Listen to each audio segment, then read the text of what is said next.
화용론의 정의와 연구 영역. 지금 대화와 텍스트 분석인데 우리 저번 시간에 말씀드렸다시피 대화만 할 거예요. 대화 분석만. 텍스트 분석 안 해요. 대화만.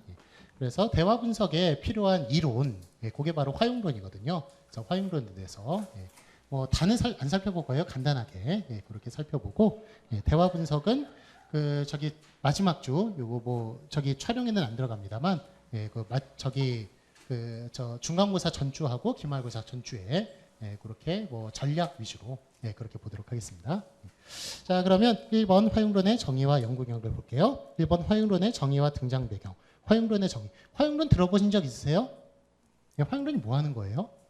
화용론? 화용론이 뭐 하는 거예요? 뭘 연구 대상으로 하는 거예요? 연구 대상은 당연히 대화와 텍스트 분석이니까 연구 대상은 대화. 대화고요. 말을 연구를 하는 거예요. 말을. 그런데 여기 국어국문학과 학생, 국어국문학과 여기 수업이니까 국어국문학과 학생 많으시죠? 국어국문학과에서는 거의 글을 다루죠. 글을 다루는데 이거는 말을 다루는 그런 수업이라고 볼 수 있어요. 화용론은 말을 대상으로 하는 것이다. 자, 거기 첫 번째 줄 보시면은 그 수업할 때 이거를 전체 다 안 할 거거든요. 전체 다 안 하고 밑줄 그으라고 그럴 거예요. 밑줄. 거기 나중에 시험 보실 때도 그 밑줄 그은 부분만 열심히 보세요. 그 부분만.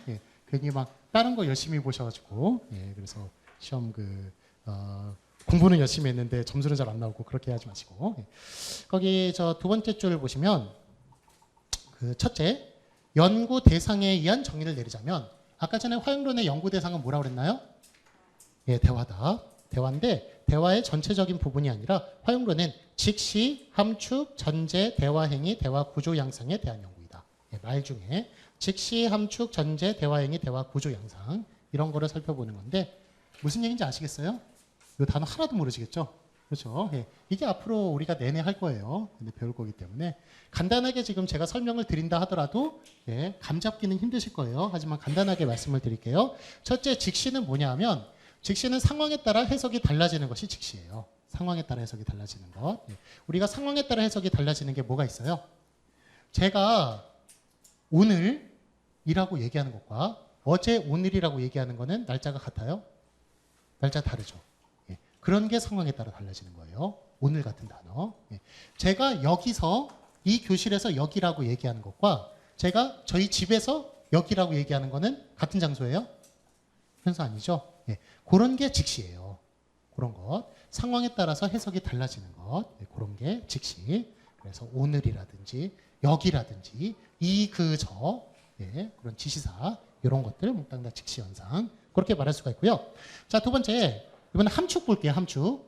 함축은 이제 뭐냐 하면 숨은 그림 찾기예요. 우리가 대화를 할 때 대화에 어떤 뜻을 숨겨놓고 얘기를 해요. 예를 들어서 여자친구가 남자친구한테 저 참 예쁘다 이렇게 말했어요. 그럼 남자친구 그래 예쁘다 이렇게 말하고 넘어가면 돼요, 안 돼요? 남자친구는 아주 부담을 느껴요. 거기에. 왜냐하면 그 무슨 뜻인지 알기 때문에. 거기 숨겨져 있는 뜻이 함축이에요. 함축. 그러니까 우리가 말할 때 그런 뜻이 다 숨겨져 있어요. 우리가 그런 뜻을 캐치할 수 있는 게 그게 인간이에요. 기계 있죠? 기계. 기계가 말은 할 수 있어요. 그런데 그거를 캐치를 못해요. 인간보다 그게 떨어지기 때문에 아직까지 인공지능이 그렇게 말을 할 수가 없는 거예요. 자, 그러면 셋째, 전제. 전제는 뭐냐면 전제, 함축 이런 거 몽땅 다 숨은 그림 찾기예요. 숨은 그림 찾기인데 전제 같은 경우에는 논리학에서 숨겨진 뜻을 말하고 함축 같은 경우에는 실제 대화에서 숨겨진 뜻. 이렇게 보시면 돼요. 구체적인 사항은 우리가 2장 들어갈 때 얘기를 할 거고요. 자, 그 다음에 대화 행위가 있어요. 대화 행위라고 하는 것은 화행이라고 그러기도 해요. 줄여서 화행. 대화 행위의 화, 대화의 화, 행위의 행. 그래서 화행. 화행이라는 말 들어봤어요? 화행이 어떤 화행이 있나요?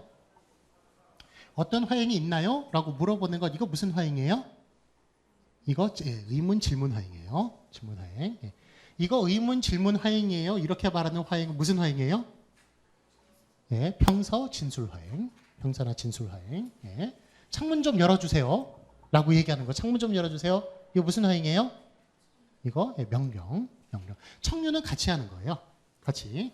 우리 밥 먹자. 밥 먹으십시다. 라고 얘기하는 것. 예, 그런 게 청유. 예, 그런 것들 다 화행이에요. 화행. 자, 그 다음에 대화 구조 양상에 대한 연구이다. 대화 구조 양상이라는 것은 대화가 어떻게 형식화되어 있는가. 대화의 가장 작은 단위는 뭐예요? 그게 한 문장이라고 불리는 화행이에요. 화행. 한 문장 같은 화행. 예. 그 다음에 조금 더 커지면 뭐 순서, 조금 더 커지면 교환, 뭐 이런 식으로 점점 이제 늘어나는데 예, 그런 거에 대해서 공부를 할 거예요. 자, 그 다음에 그 다음 줄 볼게요. 그래서 저기 뭐 하여간 결론은 뭐냐? 중간에 화용론은 대화에 관해서 연구하는 학문이다. 예, 대화에 관해서. 예. 하지만 대화에 관해서 연구한다 그러면 너무 막연하니까 좀 더 구체적으로 말하면 직시, 함축, 전제, 대화 행위 등등에 대해서 연구하는 연구 대상에 의해서 정의를 내리자면 예, 그게 예, 화용론이고요.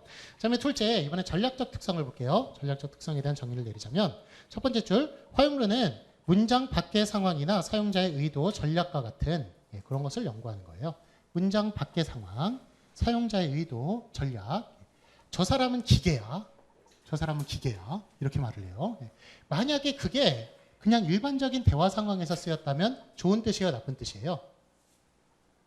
저 사람은 감정도 없어. 아무런 감정 없는 사람이야. 나쁜 뜻일 수 있어요. 근데 그 사람이 작업 환경에 그런 말을 썼어요. 그런 말을 들었어요. 그럼 그건 좋은 뜻이에요, 나쁜 뜻이에요? 예, 그 사람은 작업을 제일 잘하는 사람이에요. 기계야. 예. 이런 게 상황에 따른 해석이죠. 그렇죠? 그런 상황을 예, 연구를 하고 그 다음에 사용자의 의도, 아까는 함축에 많이 녹아 있어요.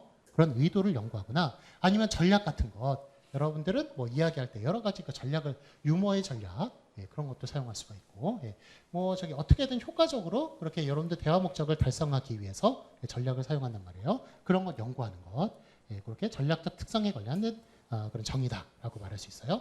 자, 거기 두 번째 줄 보시면 그 둘째 고단락의 두 번째 줄 중간 부분, 이들 뒤에 숨어 있는 규칙성에 관심을 갖는다.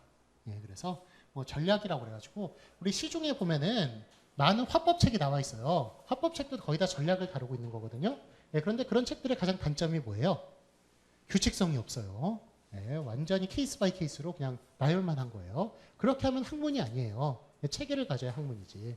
예, 그래서 그런 것들을 차라리 우르르 모아가지고 어떤 체계성이나 뭐 저기 공통성을 모아가지고 분류를 했다 이러면 학문이 될 수가 있는데 예, 그런 것들은 좀 사실 화법책이 필요 없다면 그렇게 많이 나와 있겠어요? 예, 엄청나게 지금 화법책이 많이 나와 있어요. 필요하니까 나와 있는 거예요. 여러분들 대화할 때 얼마나 많은 그거를 느껴요. 예, 좀 더 내가 말을 잘했으면 이런 거 느낀 거 엄청 데이트 상황이라든지 예, 뭐 아니면 뭐 면접 예, 중요한 이렇게 대화를 할 때 친구와의 관계 뭐 등등 뭐 부모와의 관계 이런 거 할 때 내가 대화를 잘했으면 하고 생각할 때가 얼마나 많아요. 예, 그래서 그런 책이 실제로 필요한데 예, 보면은 학문적 체계화가 되어 있지 못해요. 예, 화용론은 이제 그런 거를 하는 게 화용론이거든요. 예, 그러니까 상당히 연구할 만한 그런 부분이 있는데 예, 그런데 좀 거기까지 아직 진도를 못 나갔어요. 가장 필요한 부분까지. 예, 그래서 그게 좀 안타까워요. 예, 만약에 뭐 나중에 공부를 하실 분 있으면은 그런 대화나 이런 것들은 상당히 좀 저기 효과를 크게 볼 수 있는 그런 학문이라고 생각하거든요. 그러니까 그쪽으로 한번 생각해 보시는 것도 괜찮을 것 같아요. 제가 예전에 제 수업을 하도 많이 들은 사람이니까 이런 얘기 또 들었는지 모르겠어요. 화법학원에 다닌 적 있어요. 화법학원. 예. 여기 저기 지하철이나 이런 데 보면 화술학원 이런 거 막 적어놓은 데 되게 많아요. 그렇죠? 여기에 뭐 자신감 형성, 막 성격 개조 뭐 이런 식으로 써놓고 막 예. 무슨 화법학원 뭐 이런 식으로 써놓고 저도 화용론 하는 사람으로서 뭐 하는지 궁금하더라고요. 거기서 뭘 가르치는지. 그래가지고 한번 가봤어요. 가봤는데 제가 2005년에 갔는데 2005년에 갔을 때 한 달 수강료가 30만 원. 30만 원. 예. 싼 거 아니에요. 예, 대단히 비쌌어요. 대단히 비쌌는데 딱 가서 보니까 앉을 자리가 없어요. 사람이 바글바글해요. 바글바글한데 막 그 2시간 이제 수업하는데 2시간 수업하는 게 한 30분 동안은 뭐 하느냐? 뭐 나폴레옹의 명언, 시저의 명언 이런 거 명언 이렇게 쭉 써놨어요. 써놓고 옆에 1십, 1십을 했어요. 1은 1 크기로, 10은 10 크기로, 5는 5 크기로 말하는 거예요. 그걸 계속 읽는 거예요. 30분 동안. 예, 그렇게 발음 교정을 하고 나머지 1시간 반 동안은 뭐 하냐면 나와가지고 2분 스피치 하는 거예요. 돌아가면서 사람들 여러 명인데서 자기 이제 뭐 나의 삶, 뭐 나의 자랑, 뭐 이런 주제로 예, 그런 거 막 하는 거예요. 그거 끝나고 나면 격려 박수를 쳐줘야 돼요. 사람들이 격려 박수는 3cm 이상으로 막 이렇게 쳐주는 거예요. 3cm 벌어져가지고 막 치고 예. 예, 그렇게 하고 30만 원을 받아 먹어요. 예. 여러분 어때요? 돈 벌기 되게 쉽죠? 예. 되게 쉬워요, 돈 벌기. 예. 그런데도 사람이 바글바글해요. 자, 그 수업 마쳤어요. 마치면 사람들한테 돌아가면서 자, 오늘 수업 어떻게 생각하십니까? 얘기하면 여러분 같은 무슨 얘기하겠어요? 내 돈 내놔. 이게 뭐야 도대체? 이게 뭐 한 게 뭐 있어 도대체? 너무하는 거 아니야? 막 이런 식으로 얘기할 것 같은데 그게 아니에요. 뜻밖의 무슨 얘기냐면 내가 이 수업 때문에 취직하게 됐다. 내가 이 수업 때문에 결혼하게 됐다. 이 수업 때문에 승진하게 됐다. 이런 얘기를 해요.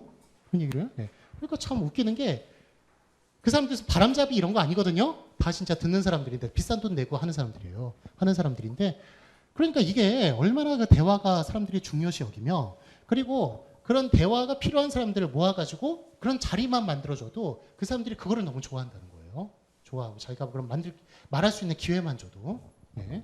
그거 참 하여간 대화가 얼마나 필요한지 예, 알 수가 있는데 예, 그게 좀 학문적 뒷받침이 못 된다는 게 너무 좀 안타까워요. 안타까운데 약간 뭐 지금 현재 뭐 인문학이 자꾸 이렇게 찌그러져 가고 예, 막 그 힘드니까 지금 뭐 공부를 이렇게 선택하는 사람들이 점점 줄어들어요. 힘들고 예, 예, 그렇지만 하여간 분명히 좀 이렇게 뭔가 좀 분명히 인류 사회에 그 한국 사회에 커다란 좀 도움을 줄 수 있는 그런 학문이라고 생각하는 데는 저는 뭐 크게 예, 그렇게 생각을 하는 바예요. 자, 다음에 셋째 볼게요. 셋째, 실용적 특성에 의한 정의를 내리자. 실용적 특성. 저 두 번째 줄 있죠? 두 번째 줄 중간 부분 보시면 언어에 대한 학문 또는 학자인 채 하고 싶어하는 우리의 욕구를 표현한 것으로서의 언어에 대한 학문이 아니라 자, 여러분 저기 그 지금 국어학 수업 뭐 들었어요? 통사론이나 뭐 의문론이나 아니면 뭐 그런 거 들었을 거예요. 저기 뭐 문법론, 예, 뭐 저기 형태론 이런 거, 예, 그런 거 들었을 텐데 저기 언어학자라고 생각하면 여러분 어떻게 생각 들어요? 언어학자라고 생각하면 언어학자는 뭘 잘하는 사람이라는 생각이 들어요? 언어학자는 기본적으로 말을 잘하는 사람이라는 생각 들지 않으세요? 그런 생각 안 드세요? 예. 언어학자인데 언어가 말 아니에요, 말. 예. 언어학자면 말을 잘해야죠. 안 그래요? 저는 그렇게 생각하는데요. 언어학자라고 얘기하면은 야, 저 사람 진짜 말 잘하겠다. 그런 생각 안 드세요? 예, 여러분 너무 체계적으로 배우셔서 깊이 배우셔서 그런 것 같아요. 예, 일반적으로 물어보면 그럴 것 같아요. 제 생각에는 그럴 것 같은데 여러분 지금 저기 언어학자 이렇게 만나는 사람 중에 말 잘하는 사람 보신 적 있어요? 예, 그게 바로 맹점이라는 거예요. 예, 언어학이 과학이에요, 과학. 과학이라서 우리가 흔히 일반적으로 생각할 때는 언어학자면 진짜 말도 잘하고 차라리 문학하시는 분들이 아는 게 많기 때문에 말을 잘해요. 말을 잘하는데 언어학자는 과학이기 때문에 말을 잘 못해요. 예, 이런 게 바로 괴리되어 있는 거죠, 현실하고. 예? 현실의 언어학이라고 하는 것은 우리 언어에 실제 영향을 미치고 그럴 수 있는 것이라고 생각하는데 예, 뭐 의문이나 통사나 이런 것들은 외국어 배우는 데는 영향을 미쳐요. 미치지만 한국 사람한테 한국어 문법 수업하면 어떻게 돼요? 예, 한 50% 자요. 딴 생각. 내가 몰라서 못 쓰느냐 이런 거예요. 예, 이런 식으로. 예. 뭐 하여간 뭐 그거 없이도 다 쓸 수 있어요. 쓸 수 있으니까. 그러니까 현실하고 좀 괴리되어 있는 면이 있기 때문에 예, 상당히 좀 이게 바로 그 좀 인문학의 그 위기에 좀 단초를 제공할 걸 수도 있어요. 그러니까 현실 생활에 도움을 줬다면 이렇게 그거 하진 않겠죠. 예. 물론 이제 그 황금 만능주의, 그 돈으로 모든 걸 다 평가하는 요즘 시대 같은 경우에는 인문학이 좀 힘들 수도 있겠지만 또 어떻게 또 인문학자로서 또 반성을 좀 해보자면 그만큼 좀 사회에 도움을 많이 못 줬기 때문에 그럴 것이다라는 그런 생각도 좀 들어요. 예. 만약에 진짜 우리가 이렇게 막 자살하는 사람이라든지 막 이런 사람들, 예. 그런 사람들한테 정말 그 자신의 가치라든지 인간으로서의 가치를 예, 크게 좀 알려주고 뭐 그랬다면 예, 그런 일이 벌어지지 않았을 거 아니에요? 또 돈을 중심으로 여기는 그런 사회도 좀 더 이렇게 방향을 좀 틀 수도 있었을 것이고 예, 그런데 약간 좀 인문학자조차도 예, 지금 뭐 약간 더 돈 막 중심으로 예, 가고 뭐 이런 게 좀 있기 때문에 예, 그런 점이 좀 예, 안타까운데 하여간 저기 화용론은 그런 언어학이 실제 언어 생활에 영향을 못 주기 때문에 거기에 좀 반발해서 나온 학문이라고 볼 수가 있어요. 네, 그래서 계속 읽어볼게요. 진짜 살아있는 사람들이 자신들의 목적을 위해 자신들의 한계와 여유 범위 내에서 사용하고 있는 언어에 대한 학문이다. 네, 그래서 프래그매틱스라고 하는 것이다. 즉 대화에 대해서 연구하는 것. 프래그매틱이 뭐예요? 프래그매틱스가 실용론이에요. 실용론. 예. 화용론이 프래그매틱스거든요. 화용론이거든요. 예. 그래서 예. 이거 보면은 실용적인 것을 연구하는 것이다. 대화라는 예. 그런 측면에서 예, 바로 프래그매틱스라고 이렇게 이름을 붙여놓은 거예요. 그 킹스 스피치라는 영화 보셨어요? 요즘 나오는 킹스맨 말고 액션 영화 킹스맨 말고 예. 킹스 스피치라는 영화 예. 그런 영화는 아니면 마이 페어 레이디라는 영화 보셨어요?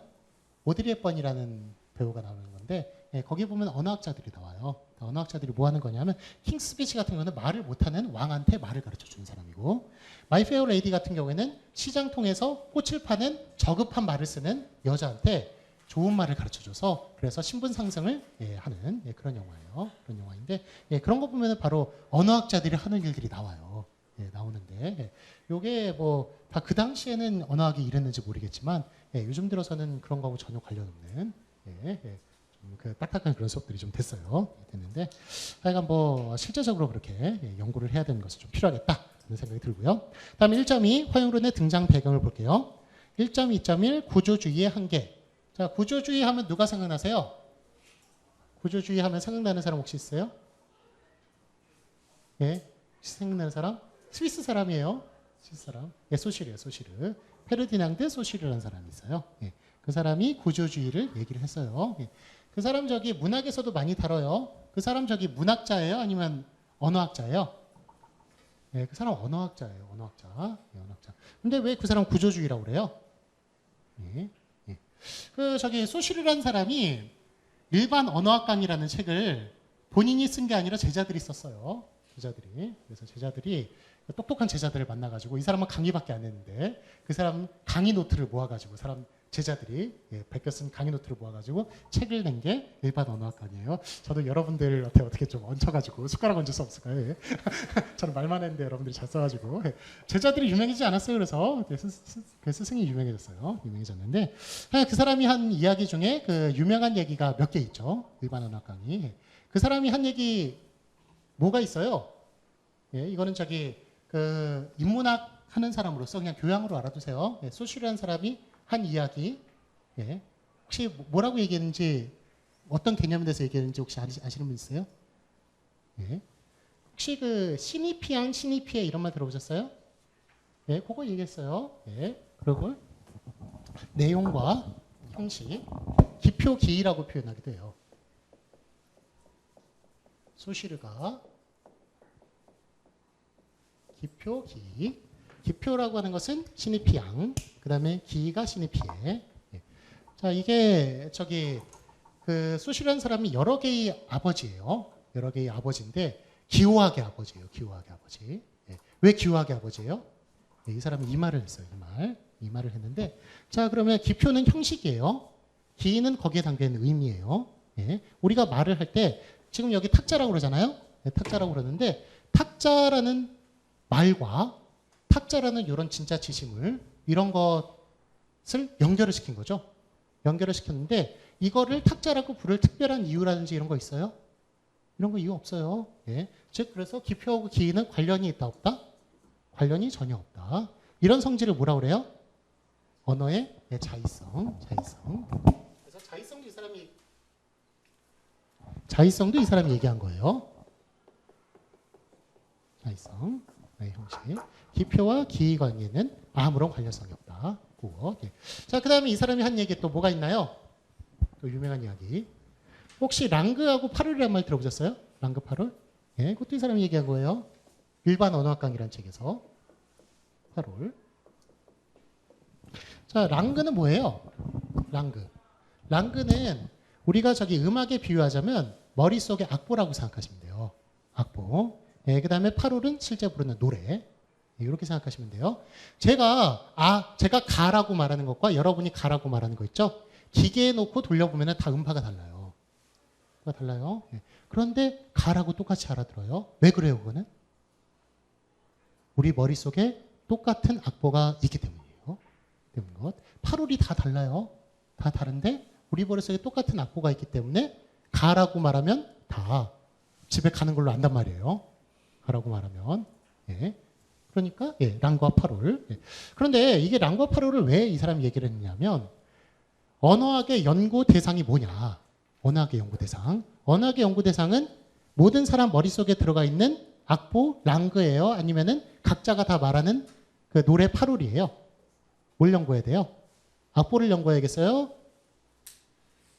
노래를 연구해야겠어요? 노래를 연구하려면 개개인 하나하나 다 들어가야 돼요. 다 들어가지고. 그렇게 하면 일반 언어학이 안 되죠. 그렇죠. 예. 일반 언어학 강의예요. 책 이름이 일반 언어학 강의. 뭐 한 거예요? 뭘 연구하자? 랑그를 연구하자. 랑그. 예. 그래서 언어학의 연구 대상을 정해놨다. 예. 그런 측면에서 랑그와 퍼럴이 의미가 있는 거예요. 예. 자, 근데 랑그를 근데 왜 이런 얘기가 나왔냐면 이 당시에는 언어학자 우리 저번에 아까 얘기했죠? 뭐 킹스 스피치라든지 마이 페어 레이디 같은 경우에 개개인적으로 들어가지고 교육을 시키는 사람들이에요. 예, 언어학자는. 그런데 그게 아니라 일반적으로 모든 사람들이 다 가지고 있는 지식을 연구를 해야겠다고 생각을 했기 때문에 그래서 이 사람이 그 당시에 일반적으로 있었던 거를 역행했어요. 역행해가지고 더 일반적으로 간 거예요. 그러니까 되게 높이 평가를 받는 것이다 라고 얘기할 수가 있고, 자, 그 다음에 이 사람이 또 한 얘기 뭐 있냐면 통시적 연구와 공시적 연구 이런 게 있어요. 자, 저기 통시적 연구는 뭐예요? 역사적 연구예요. 역사적 연구. 옛날에 언어가 어땠는지, 500년 전에 어땠는지, 1000년 전에 어땠는지 이런 거 연구하는 거 통시적 연구. 공시적 연구는 같은 시기를 연구하는 거예요. 같은 시기. 지금 현재 시기. 같은 시기를 연구하는 것. 자, 이 사람은 어떤 연구를 해야 된다고 얘기한 거예요? 공시적 연구, 통시적 연구 중에서. 이때 당시에 언어학은 어땠냐면 다 저기 저 어족 있죠? 어족, 어군. 한국어 무슨 어족이에요? 알타이 어족. 알타이 어족. 그런 어족, 어군 먹는데 아주 그냥 혈안이 되어 있었어요. 혈안이 되어 있는데 그렇게 하는 것보다 현재 있는 언어 연구하는 것도 이것도 지금 아주 시급한 문제인데 그런 거 안 하고 계속 그런 것만 하고 있으니까 언어학자들이. 그래서 이 사람이 강조하는 건 뭐였어요? 공시적 연구. 공시적 연구를 다 강조를 했다. 자, 그 다음에 제일 저기 또 마지막 이 사람이 얘기한 게 이번에는 구조주의예요. 구조주의. 왜 이 사람을 구조주의자라고 그러는 거예요? 구조주의의 창시자라고 그러는 거예요? 언어가 구조가 있다라는 걸 밝혔어요. 언어가 어떤 구조가 있어요? 언어가 계열 관계가 있고요. 통합 관계가 있어요. 계열 관계, 통합 관계. 저기 계열 관계가 뭐냐면 언어라는 게 철수가 이거를 여기다 쓰는 게 낫겠네. 아래다 쓸게요. 철수가 밥을 먹었다.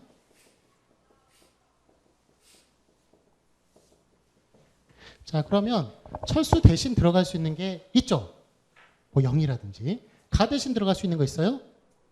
있죠. 뭐 2라든지 은는 뭐 이런 거 들어갈 수 있죠. 그 다음에 밥 대신 들어갈 수 있는 거 있어요? 있죠. 빵이나 뭐 이런 거. 를 대신 들어갈 수 있고 를도 들어갈 수 있고 는도 들어갈 수 있고. 그다음에 먹다 대신 들어갈 수 있는 것 이게 뭐 있죠? 뭐 씹었다 뭐 등등 씹다. 엇 대신 들어갈 수 있는 거 있어요? 엇이라든지 는이라든지 뭐 이런 것. 엇이라면 과거고 는이라면 현재고 뭐. 그다음에 다 대신 뭐 들어갈 수 있는 거 있어요? 은가 먹었는가 뭐 이렇게 뭐 물어볼 수도 있고. 이렇게 하나하나 여기에도 뭐가 들어갈 수 있고 다른 것. 이런 것도 뭐 다른 거 들어갈 수 있고 각각 다른 거 이렇게 들어갈 수 있는 것. 이런 걸 무슨 관계라고 그래요? 이런 관계? 이게 계열 관계예요. 계열 관계. 요거 대신 대체해 가지고 들어갈 수 있는 관계. 이게 계열 관계고. 자, 그다음에 통합 관계는 뭐냐면 요게 플러스. 그다음에 요게 플러스 해 가지고 하나의 문장을 이루죠. 그렇죠. 이렇게 앞뒤에 있는 관계 있죠. 이런 걸 통합 관계라고 하는 거예요. 통합 관계. 그래서 계열 관계는 앞뒤에 있는 관계가 아니에요. 통합 관계는 앞뒤에 있는 관계고. 그래서 언어가 체계가 있다라고 설명을 한 거예요. 언어가 구조가 있다. 그래서 그 사람이 뭐예요? 구조주의의 창시자. 구조주의는 왜 구조주의라고 그런다고요? 계열 통합 관계를 얘기했기 때문에 구조주의라고 그런 거예요. 자, 이렇게 지금 소셜에 대해서 얘기를 했는데 이거는 지금 교양으로 이제 알아두시고 다음에 그 두 번째 줄 보시면 구조주의 언어학은 그래서 구조주의가 이렇게 지금까지 이 사람이 한 업적을 얘기했습니다만 이게 한계가 있단 말이에요. 한계. 어떤 한계가 있느냐?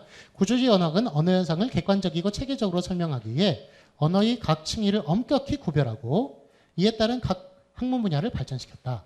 그러나 상대적으로 체계화하기 힘든 의미론 같은 분야는 다른 분야에 비해 다소 소홀하게 다뤄졌을 뿐만 아니라 연구 범위도 어휘, 의미론의 범주를 벗어나지 못했다. 그래서 우리가 지금 기표와 기의를 이렇게 나눠놨습니다만 이 사람 수준에서는 기표를 많이 연구를 했어요. 기의 같은 경우에 의미론 같은 경우에 연구를 소홀히 했기 때문에 형식하는 데도 급급했던 거예요. 예, 그래서 이런 한계점이 있다라는 거예요. 자, 다음에 그러니까 우리 화용론은 뭘 다루는 거예요? 형식을 다루는 거예요? 내용을 다루는 거예요? 예, 내용을 다루는 내용. 내용을 다루는 경우가 커요. 예, 우리가 대화에 어떤 의미가 과연 숨어져 있는가, 어떤 전략이 숨어져 있는가, 예, 내용을 다루는 것이기 때문에 예, 구조주의 같은 경우에는 형식만 너무 보기 때문에 예, 그 한계가 있다라는 거예요. 자, 다음에 1.2.2 생선 문법의 한계를 볼게요. 그 첫 번째 줄, 두 번째 줄이요. 두 번째 줄 문법은 인간의 언어 능력에 관한 이론이다. 예, 그렇게 얘기했어요. 누가 얘기했어요? 예, 생선 문법, 변형 생선 문법이라고 그러기도 해요. 변형 생선 문법 하면 생각나는 사람 혹시 있어요? 예, 요즘 살아있는 사람이에요. 좀 살아있고, 예, 무슨 뭐 미국의 좀 지성인으로 예, 그렇게 꼽히는 사람이에요. 예, 누군지 아세요? 예, 촘스키예요. 촘스키 맞아요. 촘스키. 예, 유태인이에요. 예, 그 사람이 1950년대에 책을 써냈는데 예, 그 책이 변형생성법에 아주 열풍을 불어일으켜요. 전 세계적으로. 예, 그래서 요즘 뭐 연세 드신 한 60대, 5, 60대 예, 그런 언어학자들은 거의 다 변형생성법 전공하셨다고 보면 돼요. 예, 그런 정도의 수준으로 예, 발전을 했는데 예, 이분이 하시는 거는 뭐냐면 다 문장 성분 있죠? 예, 문장이 어떻게 이루어지는가, 문장 구조 이런 거를 연구를 많이 했어요. 연구를 많이 했기 때문에 예, 역시 이것도 좀 그 의미를 많이 다루고 있지 못하다라는 거예요. 자, 여기 두 번째 줄 꼽음을 놓을게요. 문법은 언어 사용과는 독립된 추상적이고 보편적인 언어 법칙을 연구하는 것이어야 한다고 보았다. 예, 그래서 언어 사용과는 관련 없이 예, 독립된 통사로만 가지고 있는 그런 추상적이고 보편적인 언어 법칙 예, 그런 것만 연구해야 된다라고 얘기한 거. 지금 생성문법의 한계 세 번째 줄하고 있어요. 생성법의 한계 1.2.2 생성법의 한계 세 번째 줄. 문법은 언어 사용과는 독립된 추상적이고 보편적인 언어 법칙을 연구하는 것이어야 한다고 보았다. 이거요. 예, 그래서 이게 지금 의미하고 따로 노는 거예요. 따로 언어학이라는 세계가 따로 있어가지고 예, 그렇게 연구하자는 것인데 우리가 실제로 보면은 언어라는 것은 백과사적인 지식이나 이런 거를 다 필요로 하는 거예요. 현실하고는 떨어뜨릴 수가 없어요. 예, 언어만 따로 연구해야 하는 것은 예, 좀 현실적이지 못하다라는 얘기예요. 다음 계속 읽어보면 이를 위하여 생성법에서는 언어 연구의 중심에 통사론을 두고 의미로는 주변적 위치에 포함시켰으며 언어 사용자, 시간, 장소, 앞선 담화와 같은 맥락은 언어 연구에서 배제하였다. 라는 식으로. 그래서 거기서 생성법에서 연구를 했던 것은 통사론이에요. 통사론. 통사론이 뭐예요? 통사론? 예. 뭐 언어학 수업을 이렇게 많이 들으신 분도 계시지만 예. 안 그런 분들을 위해서 기초를 얘기할게요. 언어학 기초. 언어학 기초. 언어학은 학문이 어떻게 이루어져 있어요? 언어학은 일반적으로. 예. 영어학, 뭐 국어학, 한국어학, 뭐 중국어학 뭐 이렇게 돼 있는 거는 그거는 각 나라 말마다 다른 것이고 각 나라마다 다 있는 것으로 학문을 나눠놨어요. 다 맨 처음에 있는 것 의문론. 예. 의문론이라고 하는 것은 기역, 니은, 디귿, 리을, 아야, 어여 이런 거 얘기하는 거예요. 영어에 A, B, C, D 이런 거 없는 나라 있어요? 예. 의문 없는 나라 전 세계 없어요. 없어요. 의문 없는 언어는. 그래서 의문론. 자, 그 다음에 하는 게 예, 문법론이에요. 문법 없는 언어 있어요? 문법 없는 언어? 예. 예, 문법이 없으면 정말 예, 긴 문장을 얘기할 수가 없을 거예요. 예, 단어로만 그냥 겨우 얘기하고 그러겠지. 예, 문법이 있고. 자, 그 다음에 세 번째가 예, 의미론이에요. 의미론. 예. 그래서 두 개는 형식을 다루고 아래는 이제 예, 내용을 다루고 예, 그런다고 말할 수 있어요. 자, 그런데 문법론은 두 개로 나뉘어요.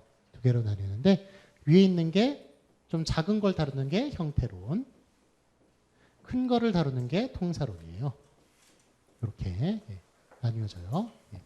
자, 그러면 의문론, 형태론, 통사론이 뭘 다루는지 실제 문장을 보고 좀 제가 설명을 할게요. 철수가 영희를 좋아하고 영희가 철수를 좋아한다. 영희도 철수를 좋아한다.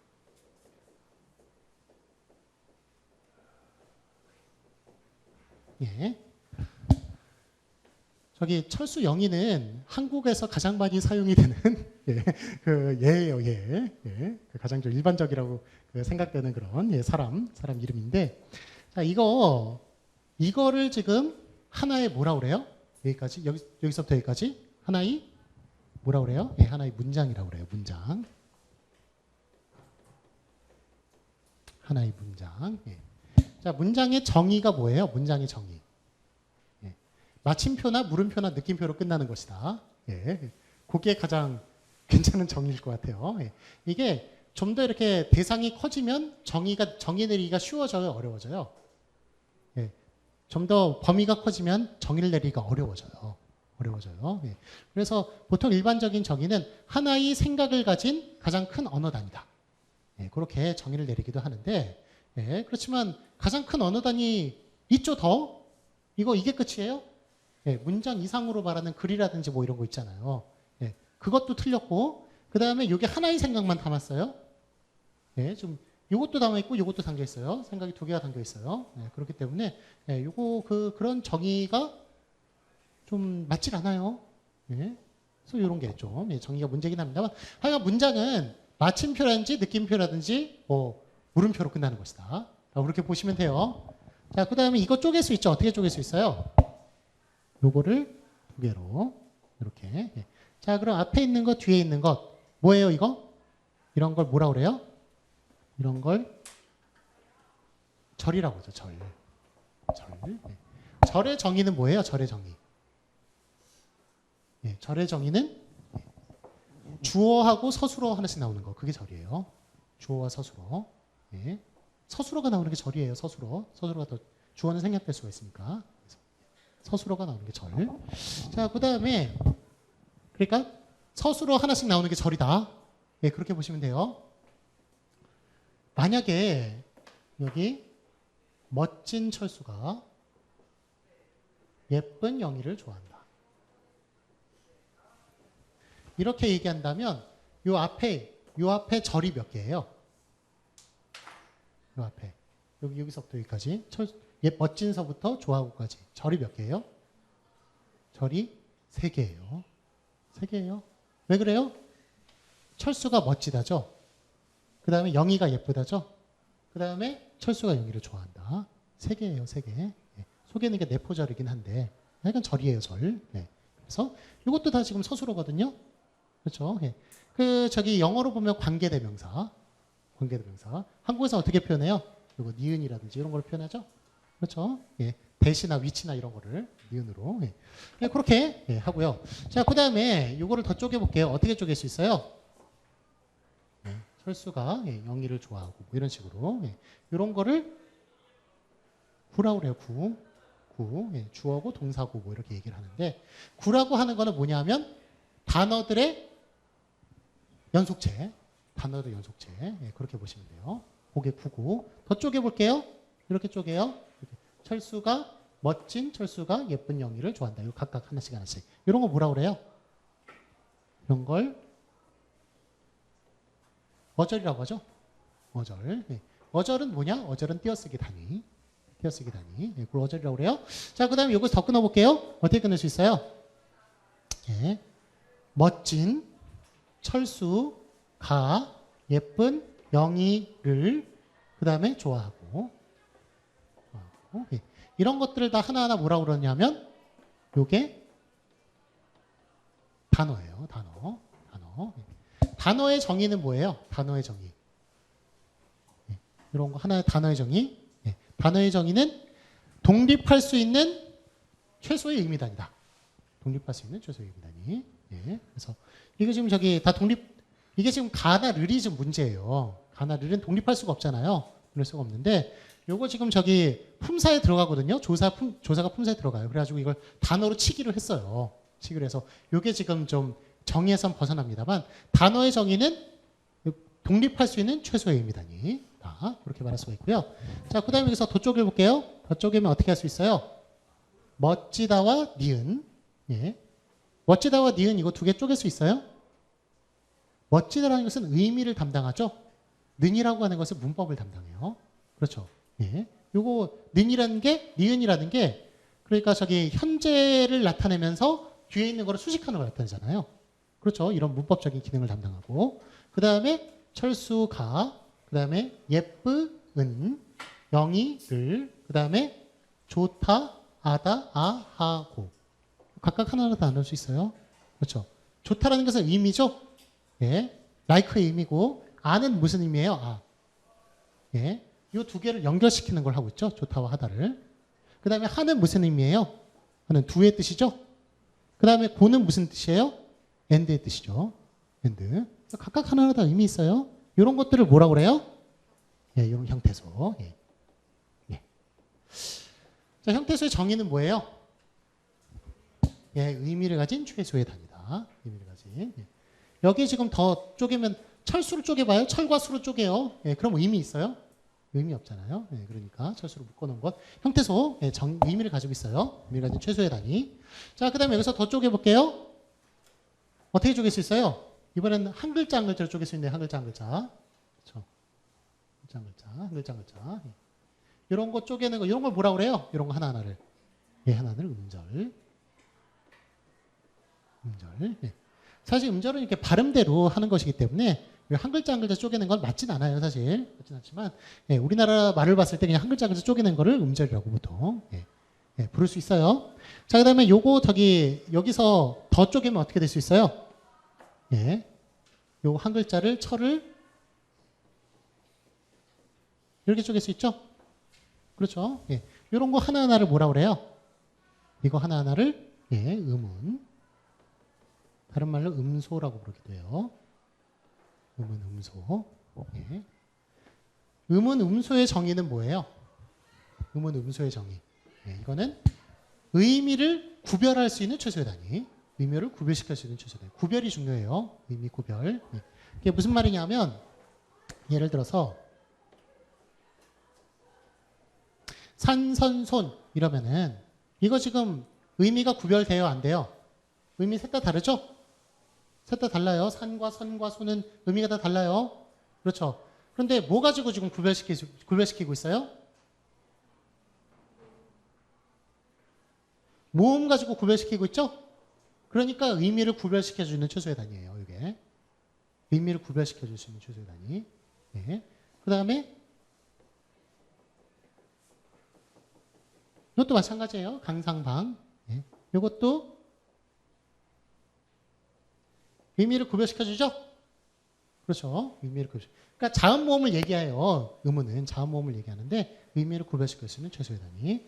자, 그러면 제가 왜 이렇게 길게 설명을 했느냐면 아까는 처음 얘기했지만 의문 형태 통사 예, 요게 뭘 다루든지 얘기하기 위해서 그런 거예요. 자, 일단은 저기 통사론까지 최대의 연구 단위는 뭐예요? 연구 대상은 문장이에요. 문장. 이게 문장이었죠? 문장. 예. 문장 이상의 단위는 뭐에서 다루는 거예요? 텍스트 언어기나 화용론에서 다루는 거예요. 문장 이상의 단위는. 자, 그럼 문장 이하의 단위에서 문장서부터 어디까지 끊어요? 형태로는 단어까지 끊는 거예요. 단어까지. 예. 단어를 기준으로 단어 이상의 단위를 다루는 것이 요게 뭐예요? 요게 통사론. 통사론이에요. 통사론. 예. 자, 그 다음에 단어와 형태소. 형태소서부터 단어까지. 단어를 만드는 과정 있죠? 단어를 만드는 과정이 뭐가 있어요? 좀 되게 어려운 말만 하니까 막 되게 헷갈리시죠? 네, 그럴 텐데. 네. 그러니까 뭐 저기 이거는 좀 그래도 좀 알아두셔야 되는 기본적인 좀 지식이라는 생각이 들기 때문에 조금 따분하더라도 예, 좀 조금만 참아주세요. 예. 여기 저기 그 단어를 만드는 법이 뭐가 있어요? 그 조어법이라고 하는데 조어법에 해당하는 게 파생법과 합성법이 있어요.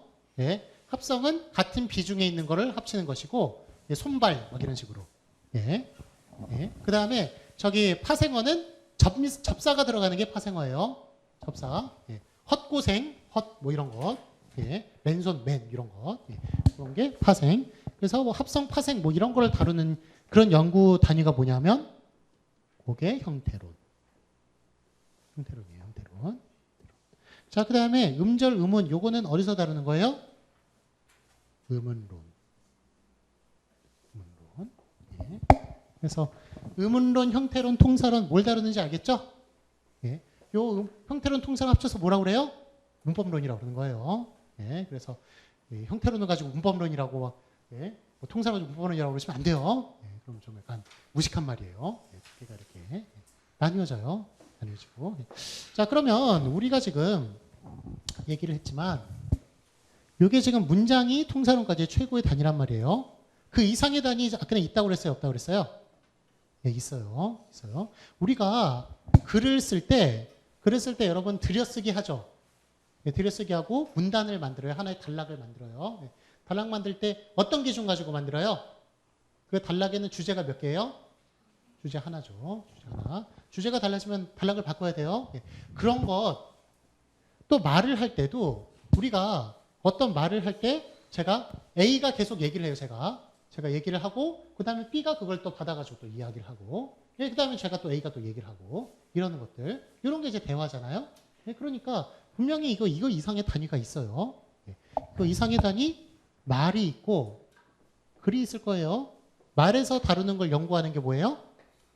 그게 화용론이에요. 화용론에서 이걸 연구하는 거예요. 이거 이상의 단위를. 그 다음에 글에서 다루는 걸 뭐라고 그래요? 이거를 텍스트 언어학이라고 하는 거예요. 텍스트 언어학. 문장 이상의 단위를 다루는 거예요. 문장 이상의 단위. 자, 이거 두 개 다 연구가 많이 되어 있어요? 안 되어 있어요? 연구가 별로 안 되어 있어요.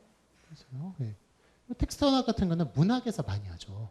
네, 문학에서 텍스트 분석을 많이 해요. 많이 하는데 그 나름대로 이렇게 좀 날카로운 면이 많죠. 문학이. 네, 문학이 이렇게 앞서 나가는 면이 있어요. 네, 앞서 나가는 면이 있는데 좀 보면은 이렇게 같은 뜻인데 단어를 좀 다르게 쓴다든지 네, 조금 뭐라 그러죠? 좀 이렇게 형식 뭐라 그러죠? 좀 정리가 좀 안 돼 있다고 그럴까요?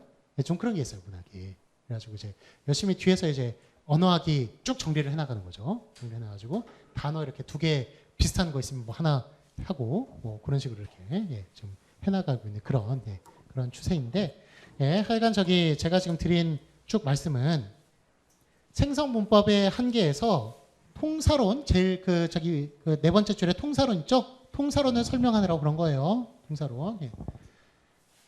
이게 한 단어 설명하느라고 이렇게 길게 설명했어요. 길게 설명했는데 그냥 모르고 넘어갈 수도 있어요. 근데 모르고 넘어가면 뭐 예. 모르고 넘어가는 거죠, 그냥. 예. 모르고 넘어가는 거예요. 예. 예. 그렇지만 이런 거를 알아야 이런 게 좀 깊이 와닿겠죠. 깊이 와닿고. 예. 그래서 좀 말씀을 이제 드린 거고요. 자, 그다음에 그래서 그거 같은 경우에는 생성법 같은 경우는 통사론에 중심을 뒀어요. 통사론. 구조주의 같은 거는 형태론에 중심을 많이 뒀어요. 예. 하지만 형태론이건 통사론이건 여기에 한계점은 뭐예요? 의미를 등한시했다는 거예요. 의미를. 예. 우리가 실제로 보면은 말을 한 단어를 하더라도 거기에 들어가 있는 의미나 이런 거를 연구를 해야 되는데 그런 것들을 등한시했다는 점에서 역시 또 생성법의 한계다라고 말할 수가 있습니다. 자, 다음에 그래서 그 언어 사용자, 시간, 장소, 앞선 담화 같은 맥락. 맥락이 참 해석하는 데 필요하는데 맥락을 다 무시했기 때문에 이런 것이 한계가 있다라는 거예요. 지금 뭐 앞에 있는 걸 다 비판하는 거예요. 왜냐하면 새로운 학문이 나오기까지는 앞에 있는 게 뭔가 문제점이 있었기 때문에 새로운 학문이 나왔다라는 것을 설명하기 위해서 앞에 있는 게 장점도 많아요. 장점도 많지만 까는 거예요. 까고. 그래서 또 화용론의 또 우수점을 얘기하기 위해서. 자, 다음에 1.2.3 볼게요. 구조주의와 생성법의 공통적 한계를 볼게요. 공통적 한계는 의미를 무시했다는 거죠. 간단하게 말하면 거기 아랫줄이요. 그 아랫줄 첫째, 아랫줄 중간 부분. 첫째, 연구 대상의 최대 단위를 문장으로 하고 문장을 연구하거나 문장보다 작은 단위를 연구했다. 그게 첫째 한계. 그러니까 일단은 범위가 문장까지가 최대의 범위예요. 하지만 우리는 문장 이상으로 말하고 있는데 문장까지가 최대 단위니까 여기 한계가 있다. 자, 그다음에 그 다음 줄 보시면 셋째 줄 끝부분 둘째, 언어 사용자, 시간, 장소, 앞선 담화 같은 맥락을 연구 대상에서 제외하였다. 즉 의미에 관련된 활용에 관련된 그런 맥락 뭐 이런 거를 다 제외했다. 현실적이지 못하다 그런 이야기예요. 그 다음에 고단락 끝에서 네 번째 줄이요. 그래서 네 번째 줄 중화 부분. 그러나부터요. 언어를 실제 사용하는 맥락과 분리시켜 연구하는 것은 실제 세계에서 사용되는 언어의 특성을 충분히 설명해 주는데 한계가 있다라는 거예요. 예. 맥락을 무시해서는 해석하는 데 한계가 있어요. 예. 예를 들면 제가 예전에 아는 분 중에 이런 사람이 있었어요. 내가 그래가지고 이랬단 말이야. 예. 내가 그래가지고 이래가지고 저랬단 말이야. 이렇게 말해요. 이 사람이. 예, 이 사람이. 자, 그러면 이게 뭐고 그게 뭐고 저게 뭐예요? 예? 내가 이래가지고 저랬단 무슨 말인지 알겠어요? 예. 예. 뭐 이렇게 얘기를 하세요. 이렇게. 예. 얘기를 하시는데 통사적으로 보면은 이건 아무 문제가 없어요. 예. 하지만 맥락을 파악하지 않는 이상 이 문장은 해석 불가예요. 해석 불가. 예. 이게 누구고 저게 누구고 그게 누군지 알아야 해석이 가능해요. 예. 그러니까 그런 점에서 이게 지금 문법이나 이런 걸 아무리 열심히 해봐야 맥락을 무시해서는 예, 해석이 안 된다는 거죠. 예. 그런 게 문제가 있다는 거예요. 자, 다음에 이렇게 말씀하시는 분이 제가 배웠던 교수님이에요. 어떤 교수님이신데 예, 연세 되게 많이 드신. 예. 근데 그분 수업을 제가 학부 때부터 대학원 때까지 9번을 들었어요. 9번. 예. 그러니까 맨 처음에 들었을 때는 이게 누구고 그게 누구고 저게 아무도 알 수가 없어요. 예. 근데 9번 들으니까 이제 다 알겠어요. 예.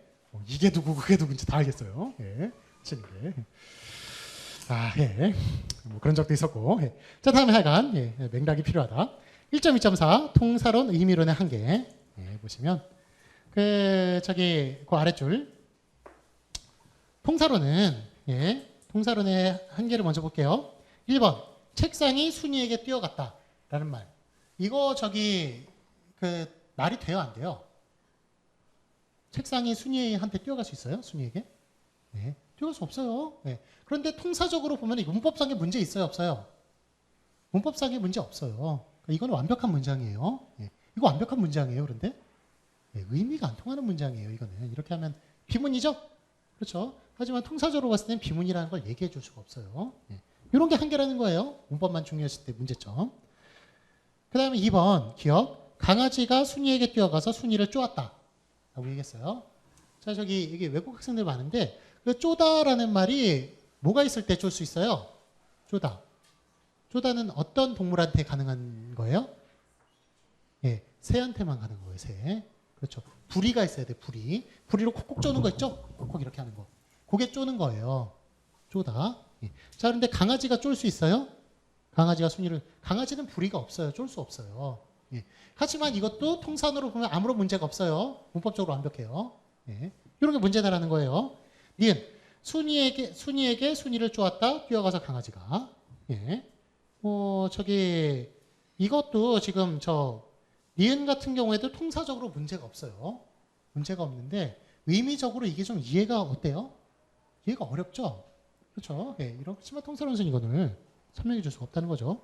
자, 그래서 그 아래 단락의 두 번째 줄.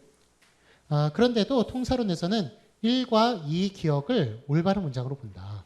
네, 이처럼 통사론에서는 통사 규칙에만 맞으면 실제 언어 생활에서 사용하지 않는 문장들을 적절한 문장으로 받아들이게 된다.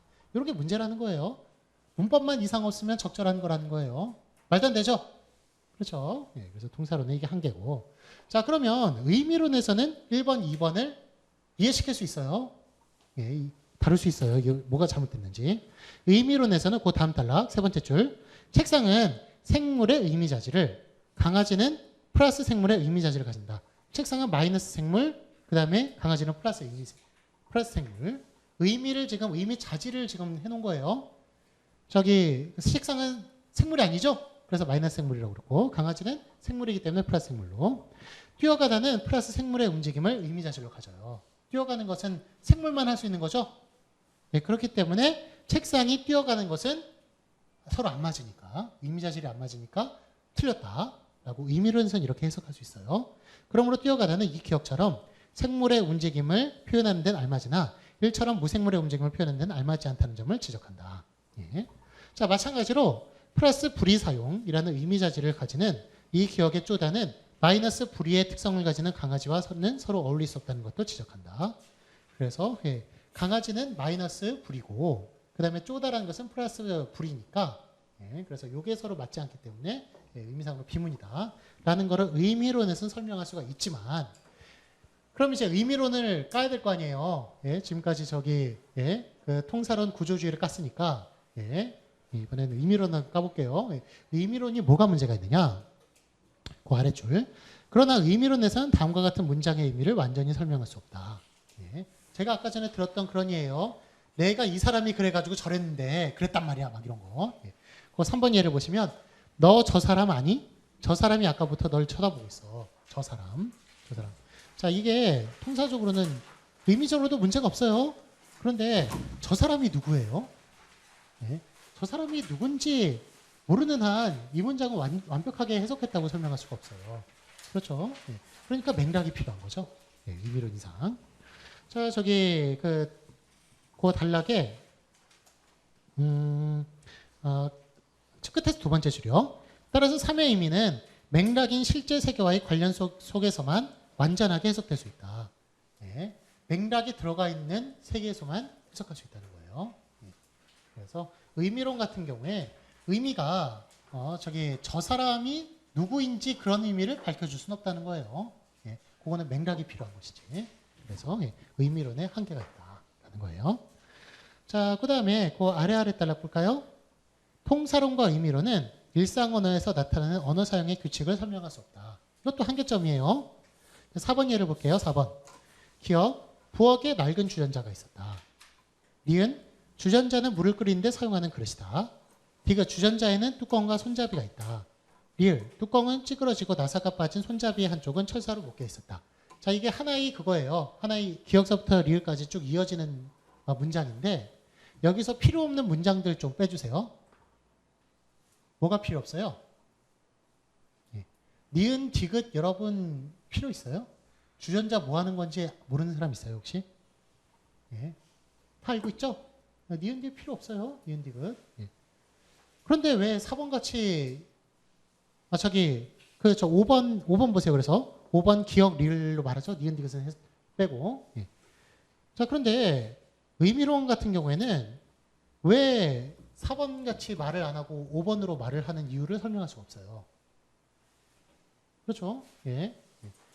왜 4번으로 말을 안 하고 5번으로 말하는 거예요? 이미 다 알고 있는 사실을 말하지가 않죠. 그렇지 않죠? 이거는 무슨 경률에 어긋나요. 대화의 경률에. 다 뭐 저기 필요한 것 이상의 말은 하지 말아라. 그런 거죠. 어긋나요. 나가라고 말하지. 저기 문 앞으로 가서 손잡이를 시계 반대 방향으로 돌린 다음에 네 쪽으로 문을 당겨가지고 너의 몸을 밖으로 빼내서 문을 닫고 문 쪽에서 멀어져. 이렇게 얘기해요. 그렇게 얘기하면 바보죠. 그렇죠? 나가라고 얘기하죠. 나가라고. 실제로 보면 그렇게 하나하나 다 설명을 해야 할 수도 있어요. 해야 할 수도 있는데 다 아는 지식은 얘기하지 않는다. 그런 게 있기 때문에. 그래서 의미론 같은 경우에 그런 점을 해결을 못한다는 거예요. 의미론 같은 경우는 플러스 마이너스 뭐 자질로만 설명을 하기 때문에 그런 점을 설명 못한다. 라는 거예요. 자, 다음에 그 단락에 그 세 번째 줄. 화자와 청자가 이전부터 공유하는 경험에 관한 지식은 대화에서 생략된다. 이거는 나중에 배우겠지만 양의 경률에서 어긋나요. 대화에 양의 경률. 필요한 것 이상의 것은 말하지 말아라. 그래서 그렇게 생략을 시키기 때문에 화용론에서는 설명이 가능해도 의미론에서는 설명이 불가능하다. 자, 그 단락의 끝에 줄이요. 제일 밑에 줄. 통사론과 의미론은 일상 언어에서 사용하는 이러한 규칙성에 대해 설명할 수 없다. 그래서 이거를 왜 5번 같이 니은 디귿을 생략하고 말하는 것인가에 대해서는 통사론 의미에서는 설명할 수 없어요. 하지만 화용론에서는 경률로서 그것을 설명할 수 있다는 거예요. 규칙으로서. 자, 다음에 그 다음 단락이요. 그 다음 단락 첫 번째 줄. 문화적 특성과 관련되는 언어 사용 규칙도 있어요. 중간 부분에. 각 언어 공동체에는 문화적 특성과 관련되는 언어 사용 규칙. 자, 6번 보세요. 어떻게 지내세요? 라고 그랬더니 보통은 일반적으로 잘 지내요 얘기하는데 이슬람 문화권에 가서 하면 뭐라고 얘기해요? 알라를 찬양하며 지내요. 이렇게 얘기해야 돼요. 자, 이거는 문화 관련이거든요. 문화 관련도 화용론에서 설명할 수가 있지. 예, 의미론에서는 이런 것을 설명할 수가 없다는 거예요. 예, 의미론은 그 문장, 그 단어, 그것의 뜻에만 집중하기 때문에 예, 그래서 문화 관련도 설명할 수가 없다. 그래서 화용론이 예, 이런 것을 다 한계점을 극복할 수 있다 하는 거예요. 자, 다음에 1.4 볼까요? 화용론의 연구영역. 지금 4분 남았어요. 4분. 예. 여러분 지금 졸린 상태로 봐서는 어떻게든 끊고 가야겠습니다만 예, 지금 그럴 수가 없어요. 지금 예, 제가 1시간 약속되어 있기 때문에 예, 1시간 10분치는 해야 지금 여유가 남는데요. 예, 좀 죄송하지만 예, 얼마나 졸리겠어요. 지금 예, 식사하고 와가지고 지금 지금 3시 12분에 예, 이것도 원래 이렇게 차라리 얘가 좀 재미있어요. 얘가 좀 재미있는데 아까 전에 이렇게 든 거 있죠? 이런 것들은 다 여러분들이 이런 거 하나하나를 좀 알고 있어야 지식이 좀 재밌는 거예요. 이런 게 예, 통합적인 사고가 좀 하나하나 좀 알고 있어야 좀 재밌게 들릴 만한 것인데 이런 걸 하나도 모르는 상태에서 들으면 이게 진짜 지루할 거예요 아마. 그렇게 좀 이해가 갑니다만 그러니까 조금만 참아주시고 3분만 좀 버텨주세요. 자, 그럼 1.4 화용론의 연구 영역 1.4.1 화자가 전달하는 의미를 볼게요. 그 아랫줄 화자가 전달하는 의미는 담화에 사용된 언어의 문자적 의미보다 더 많은 것을 포함한다. 그래서 숨은 그림 찾기 있다고 그랬죠? 아까 전에 뭔가 숨은 그림을 우리는 잘 찾아내야 돼요. 그런 걸 잘 찾아내는 사람이 절에 가서도 새우젓 얻어먹는 사람이에요. 무슨 말인지 아세요? 어떤 사람을 얘기하는 거예요? 절에 가서도 새우젓 얻어먹는다. 어떤 사람 얘기하는 거예요? 자, 절에 새우젓을 사용해요, 안 해요? 사용 안 하죠. 이건 생물이에요. 동물은 살생은 안 되잖아요. 그런데 새우젓을 만약 사용을 한다면 얼마나 꼼꼼히 숨겨놨겠어요, 거기. 그런데 그걸 얻어먹을 수 있는 사람이에요. 얼마나 눈치가 빠르면, 얼마나 싹싹 잘 비비고 막 그런 사람이요. 그런 뜻이에요. 그러니까 눈치가 엄청 빠른 사람이다. 절에 가서도. 그러니까 여러분도 물론 이제 그런 거를 막 악용해가지고 막 잘 자기 능력은 키울 생각 안 하고 잘 비벼가지고 막 이렇게 승진하고 이러는 건 문제가 많죠. 그런 사람 문제가 많지만 너무 눈치가 없는 사람도 참 문제가 많아요. 눈치는 좀 그래도 알아들을 만큼은 가지고 있어야겠어요. 악용하지 않는다면 눈치가 빠른 것도 괜찮아요. 그래서 그런 대화에 어떤 뜻을 담아가지고 말을 하느냐, 어떤 뜻을 또 캐치해내느냐, 이런 거를 좀 활용해서 해결할 수가 있다는 거예요. 자, 거기 두 번째 줄 보시면 예를 들면 버스 안에서 나 지금 내려라는 말은 문자적 의미로는 화자가 지금 버스에서 내릴 것이라는 것을 말하지만 이 밖에도 저기 옛날에 CF에서 나왔어요. CF에서 나왔는데 그 앞에 마음에 드는 여성이 있어요. 마음에 드는 남성이 있어요. 여자가 뭐라 하냐면 저 이번 역에서 내려요. 이렇게 얘기해요. 그 사람한테. 모르는 사람이에요. 무슨 말이에요? 그 말이 무슨 말이에요? 남자가 왜 그러면 안녕히 가세요 이렇게 말하면 돼요, 안 돼요? 그러면 기회를 놓치는 거예요. 따라 내리든지 저도 마침 내리려고 그랬는데 이런 식으로 얘기하면서 그래야 이제 기회를 살리는 거죠. 그러니까 그거는 지금 화자가 전달하는 의미는 이 밖에도 당신이 마음에 드니까 따라 내리라는 것을 나타낼 수도 있어요. 내린다는 그런 뜻 외에도 그런 뜻을 잘 캐치해야겠다는 거예요. 문자적 의미 외에 전달하는 의미를 대화 함축이라고 하는데 화용론은 이것을 연구한다. 화자가 전달하고자 하는 그런 숨은 의미를 전달한다는 거예요. 다음에 1.4.2 볼게요. 맥락의 의미. 맥락은 화자가 말하려는 대상, 곧 때를 포함한 환경이다.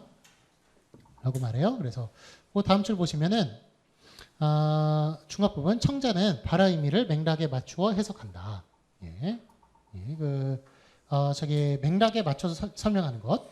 예를 들면은 그 녀석은 160이야 라는 말을 해요. 그러면 키를 말하는 환경에서 얘기한다면 이건 칭찬이에요? 아니면 좀 시원찮다는 말이에요, 남자가. 물론 키가 큰 사람도 있고 작은 사람도 있죠. 물론 그 사람 중심을 봐야겠습니다만, 좀 이렇게 외모를 좀 중시하는 그런 대해서는 어때요, 이게? 별로 그렇게 칭찬은 아닐 거예요. 괜찮을 텐데, 야구 역시 여러분 야구 혹시 좋아하시는지 모르겠지만 그 녀석은 160이야라고 말한다면 이거는 어때요? 이거는 칭찬이에요, 아니에요? 공을 투수가 던지는데 160을 던져요. 160m를. 이런 선수는 한국에 없어요, 지금. 엄청난 강속구를 던지는 거예요. 메이저리그 감이 있는데. 이러면은 이건 칭찬이에요, 아니에요? 이거는 칭찬이에요. 칭찬이에요. 예. 뭐에 따라 달라지는 거예요? 아까 전에 제가 얘기했죠. 저 사람은 기계야라고 얘기했을 때 일반적으로 얘기할 때와 작업 환경에서 얘기할 때 맥락이 중요하다는 거예요. 맥락. 예, 그래서 그런 어떤 맥락인지 예, 그런 것도 연구하는 것이다 라고 말할 수 있다는 거예요. 자, 여기까지 하고 예, 좀 쉬었다 할게요.